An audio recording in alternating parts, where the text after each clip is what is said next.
आज जो धरना है वो धरना जिन मांगों को लेकर के है, उससे पहले मैं आपको और यहाँ की जो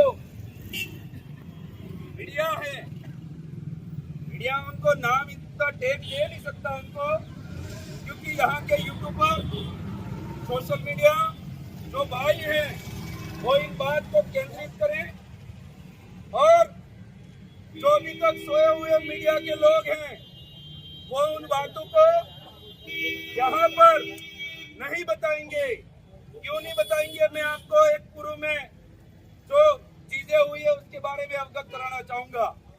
एक समय विदेश से, आउट ऑफ कंट्री से एक पेंथर लेकर के आते हैं लोग और उसके अंदर पूरे देश और विश्व के अंदर मीडिया इतना बोला वाला होता है कि पेंथर लेकर के आ गए हैं हम लोग। ऐसा लगता है जैसा मुझे कि इनका कोई मेडल होता है, कोई इनका मुकुट होता है, वो वापस लेकर के आ गए हो बाय फ्लाइट। उस तरीके से मीडियाबाजी होती है। पर उन्हीं लोगों द्वारा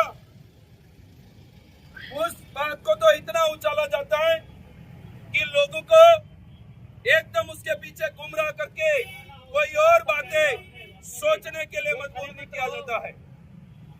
पर मैं आपको बताना चाहता हूँ, अपने हैं तो खड़े रहेंगे, बाकी सब बैठ जाओ। पेंथर वो लाने के बाद क्या खा रहा है, क्या पी रहा है और क्या उसकी प्रतिक्रिया है, सब कुछ मीडिया दिखा सकती है। पर यहाँ पर हमारे इलाके के अंदर जो आदमखोर प्रजाति के प्रवृत्ति के जो पेंथर हैं वो मनुष्य को मार रही है, पर फिर भी अभी तक कोई मीडिया बोल नहीं रही है। इससे आप क्या समझ सकते हैं मेरे भाई?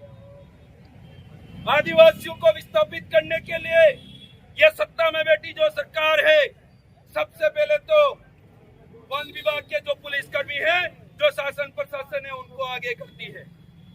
उनको आगे करके आदिवासियों को विस्थापित करती है और उसके पीछे खड़ी सत्ता सरकार उस इलाके के अंदर, उस जंगल के अंदर जो खनिज पदार्थ है उसको छीनने का काम करती है। उसके पीछे छिपी हुई सरकार जो उस जंगल के अंदर जहां आदिवासी रहते हैं वहां पर उस खनिज को खत्म करने का काम किसके माध्यम से करते हैं? वन विभाग के माध्यम से करते हैं। धीरे धीरे क्या होता है, जिस तरीके से आदिवासी लोग जगे, उस क्षेत्र के अंदर जितने भी लोग थे वो जगे, जागरूक हुए और हमारी आवाज को उठाने लगे, तब वन विभाग को पेट में दर्द होने लगा और मरोड़े आने लगी कि ये आदिवासी लोग, यहाँ के रहने वाले लोग ऐसे ही जंगल को छोड़ने वाले नहीं है। तो इन्होंने क्या करा, जो गुलाबाग के अंदर, जो इनके अभ्यारण्यों के अंदर जो शावक होते हैं, जो पेंथर के बच्चे होते हैं, उनको वो जन्म देकर के धीरे धीरे पोल्ट्री फार्म की उनको बोटियां खिला करके उनको तैयार करते हैं। जब इनकी राजनीतिक रोटियां कहां से, पेंथर लाने से लेकर के, मैं आपको एक बहुत बड़ी घटना बताना चाहता हूं कि हमारे पीएम साहब को वापस पीएम बनना था, तब तक तो पेंथर ले आए, तब तक तो उसको चारा दाना पानी दे दिया। जब वो पीएम बन गए तो उस पेंथर के ऊपर राजनीति हुई थी, उस पेंथर को खिलाएगा पिलाएगा कौन? ये इनकी हरकतें हैं। तो उन पेंथरों को जंगलों के अंदर छोड़ दिया और छोड़ने के बाद आप सोच सकते हो कि हम लोग, हमारे बाप दादा आज 100 वर्ष 200 वर्ष उस जंगलों के अंदर रहते थे, पर किसी को भी हमारे साथ में रहने वाला पेंथर होता था, वो कभी भी दिन में हमारे ऊपर, मनुष्य के ऊपर हमला नहीं करता था क्या? और ये लोग मॉडिफाई और ये पिंजरों के अंदर बंद करके जिनको दाना पानी देते हैं, वो पेंथर इनकी राजनीतिक रोटियां सेक करके ये तो सीएम पीएम बन गए, उनको रोटियां और उनको खाना पीना कौन देगा? उनको छोड़ दिया और छोड़ने के बाद हमारे इलाके में वो लोग, वो जानवर आ गए और आदमखोर प्रवृत्ति से हमारे मनुष्यों को मार करके खा रहे हैं वो। तो क्या करा, सत्ता सरकार डर रही थी, सबसे पहले वहां के वन विभाग को आगे किया, उससे डाल नहीं गली तो इन्होंने पेंथरों को आगे किया और पेंथर छोड़ जाते रात में। आज भी मैं आपको बताना चाहता हूँ, ये केवड़ा की नाल है, ये फुलवारी की नाल है, दिन में वो पेंथर रोड पे घूमते रहते हैं। घूमते कि नहीं घूमते हैं? अब जिसको अंदर बिठाए बिठाए खिलाया जा रहा था,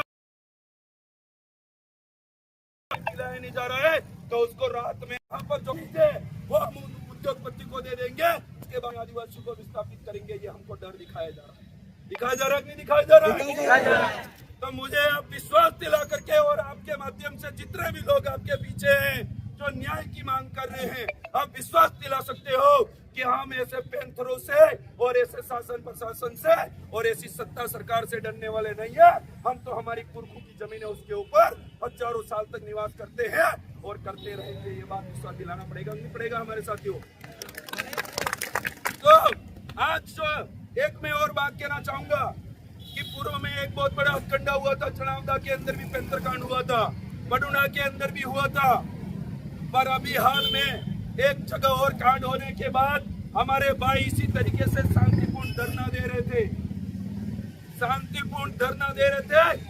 पर जो शांतिपूर्ण धरना होता है उसके अंदर मैं प्रशासन से पूछना चाहता हूँ कि राजकारी बाधा कैसे लगती है? राजकारी बाधा कहाँ लग रही है? जब हमने बोल दिया हमारा धरना शांतिपूर्ण चल रहा है, तो आपकी राजकारी बाधा कहाँ चल रही है? कहाँ लग जाती है? राजकारी बाधा में व्यवधान कहाँ हो जाता है? मैं तो आपको कहना चाहता हूँ, आपके माध्यम से वो सत्ता सरकार को कहना चाहता हूँ कि राजकारी बाधा नहीं लगती है। हम लोग शांतिपूर्ण धरना देते हैं, हम कह देते हैं आपको कि हम शांतिपूर्ण तरीके से धरना दे रहे हैं, हम किसी प्रकार का उपद्रव और उल्लंघन नहीं करेंगे। ये बात बता देते, फिर भी ये लोग हमारे लोगों पर, न्याय मांगने वाले लोगों के ऊपर एफआईआर कर देते हैं।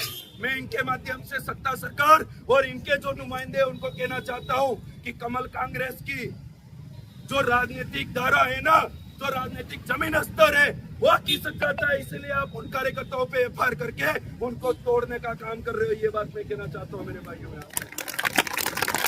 राजकारी बाधा में कोई व्यवधान नहीं होता है। हम शांतिपूर्ण तरीके से धरना देते हैं, किससे राजकारी बाधा में व्यवधान हो जाएगा? अरे व्यवधान तो कमल कांग्रेस के अंदर हो रहा है, जिसकी जमीनी धरातल खिसक चुका है। इसीलिए आपको डर लगती है, इसलिए हमारे कार्यकर्ताओं को आप एफआईआर करके फंसाते हो। तो मैं यहाँ से कहना चाहूंगा, जिस भी तरीके से उन भाइयों पे गलत तरीके से एफआईआर किया है, आने वाले समय के अंदर आप लोगों ने अगर सूद लेकर के उन केस को वापस नहीं लिया, तो आने वाले समय के अंदर बहुत बड़ा धरना होगा, बहुत बड़ा आंदोलन होगा इस नेशनल हाईवे पे।